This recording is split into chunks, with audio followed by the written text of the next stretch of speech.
Dracos Food found in Butuan City. It is located along Imadihas. Madali lang siya makita kasi malapit lang siya sa Butuan Grand Palace.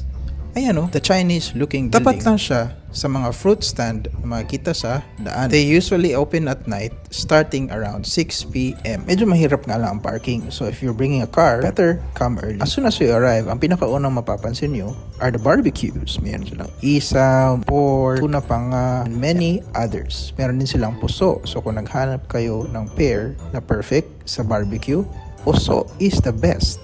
Meron din silang burger, pero that will be a vlog for another time. Gagawa din ako ng video na puro burger. For now, in order namin is barbecue, pansit, sisig, sarap ng sisig, and sinigang. While you will be walking through the pathway of Food Hub Butuan, you also notice other stalls na makikita nyo dito. Nagbebenta sila ng sari-saring pagkain na mapagpipilian nyo din. Meron nagbebenta ng goton lugaw, lutong bahay. Meron ding nagbebenta na parang fine dining quality.